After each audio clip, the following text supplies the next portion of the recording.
Hi everyone and welcome to a Vlogmas day 4. Today we're going to talk about weird Swedish Christmas traditions. And the reason why we're talking about weird Swedish Christmas traditions is because I am Swedish. I currently live in London. If you did not know and you're new to this channel, I moved to London just over a year ago and this is my second December living in London. So I keep comparing Swedish Christmas to British Christmas. So I thought, why not tell you about some of the maybe weird Christmas traditions that we have in Sweden compared to here. For me, they're not weird and I don't really think they're weird. They're different to what most of you people watching out there are used to. So why not just tell you about these Swedish Christmas traditions? So if you've never been here before, my name is Hannah and this is The Giraffe's Life. I make lifestyle and travel videos. And as you can tell, I am doing a Vlogmas this year. I've done it previously, so it's kind of hard to try and figure out videos that I haven't done before, but this is one that I haven't. So if you're new here, make sure you subscribe to the channel and give the video a thumbs up and leave a comment down below if you think any of these traditions are really weird or if it's something similar that you do, and let me know any of your weird Christmas traditions from where you are. I think the first one that most people find weird, especially my friends, is that we celebrate Christmas on Christmas Eve. We kind of do Christmas a little bit different to most people. At least my family, we usually meet up around 2-3 o'clock because at 3 o'clock on the equivalent of BBC One, on Channel 1 at 3 o'clock every Christmas, pretty much since TV was a thing, they air Donald Duck. So there's a bunch of Disney clips. Donald Duck is barely in it, to be honest, but it is essentially Donald Duck and all his friends wishing everyone a happy Christmas. So that's on for an hour. We have Donald Duck, we have Mickey Mouse, we have Snow White and Cinderella and tons of different Disney clips from throughout the years, and then in the end there's usually like a sneak preview of a new Disney film coming in the new year. And I absolutely love this tradition. I mean, I'm equally as bored every single year, but it has to be watched, otherwise it's not Christmas really. So yeah, that's probably the weirdest thing, is that on Christmas Eve at 3 o'clock the entirety of Sweden is just sat in front of TVs watching Donald Duck, and it's quite a nice tradition, I must say. So on Christmas Eve we obviously have our big celebrations, and with this means Christmas food. I believe everyone knows the word smörgåsbord, which is a Swedish word. So during Christmas we have julebord, and jul means Christmas and bord means table, so it's essentially Christmas table, and that is our spread of Christmas food. Now we have a lot of meat, so we have ham and ribs and meatballs and sausages, but we also have something that most people find is really weird, which is pickled herring. So we pretty much eat pickled herring at every festivity, whether it's Christmas, Easter or midsummer, there's pickled herring on the table.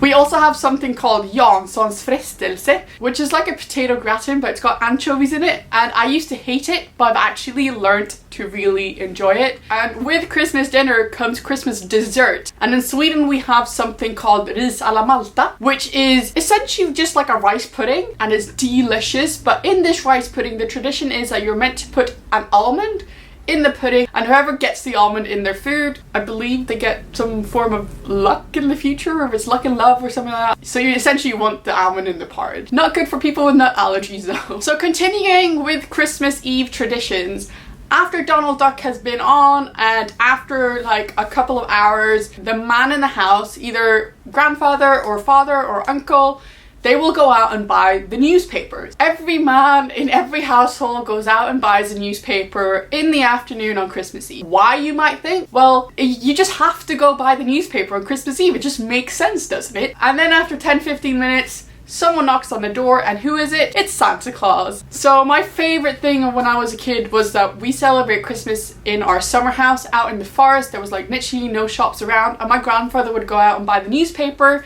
and then in comes Santa Claus. My grandfather misses it, and then when my grandfather comes back, he was like, oh, this man with a red suit and a white beard had a bunch of reindeers, and he asked me to just watch them because he needed to go do something. That was his explanation for why he always missed Santa Claus. I love that every year on Christmas Eve the man in the house goes out and buys a newspaper. And this has become like a little joke because every year there's always like some form of discount, or like the local shop where we buy our stuff in Sweden, they give out free newspapers just so you won't miss Santa Claus. But I just love that tradition, and it's really odd as well. So those are our Christmas Eve weird traditions. So I thought I'd talk about everything that's leading up until actual Christmas Eve. Beginning 4 Sundays before Christmas Eve is the first Sunday of Advent. and we celebrate Advent by every Sunday we light one candle. So we have 4 candles, and each Sunday you light a new one. So on the first Sunday you light the 1 candle, and then the second Sunday you do 2 candles and 3 candles and 4 candles and so on. And I just find that's a really cozy little tradition. It's just put such a nice vibe to Sundays, and it's a way of counting down until the big day. Another way we love to count down is, instead of just having a chocolate calendar, we have something called Julkalendern, which is a TV series that is on every single year. There's always a new story, new characters, new actors, everything's brand new, but there's a new 15-minute episodes every day from the 1st of December until the 24th. And I used to love these when I was little. I look forward to it each year. I tried watching it last year, but I always forget. So after like day 4, I completely forget it's on, and then it's not really something that you binge watch. You kind of want to watch it day by day. So I'm going to see if I can manage to watch it day by day this year, but we'll see.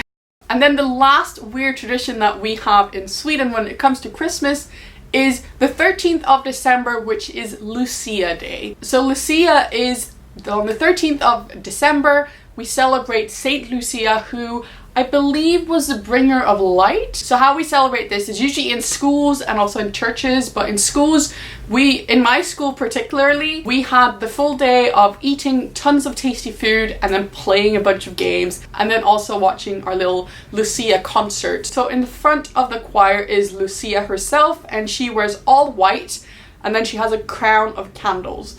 Now, as kids, we have a crown, but it's just like fake candles. But during the concert, the girl who is Lucia, she's got actual real candles in her hair. And they sing songs. We do like Rudolph the Red-Nosed Reindeer, so there's a little bit more Christmassy ones, as well as the Lucia songs. It's the perfect midway celebrations because it's about halfway through December and it's about halfway before Christmas, and we get a little bit more celebration going. So yeah, those were my Swedish Christmas traditions that I thought are a little bit odd compared to how other countries celebrate. I think these are very unique to Sweden. I know some of the food bits, and I believe Lucia as well, is celebrated elsewhere, but the whole Donald Duck thing is very specific to Sweden. So I hope you enjoyed this video. If you did, please make sure you give it a thumbs up, and if you haven't subscribed already, please make sure you do that. I want to reach 700 subscribers before my birthday, so make sure you subscribe. That would be amazing. Anyway, I will see you again tomorrow with a new video. Until then, stay safe out there. Goodbye.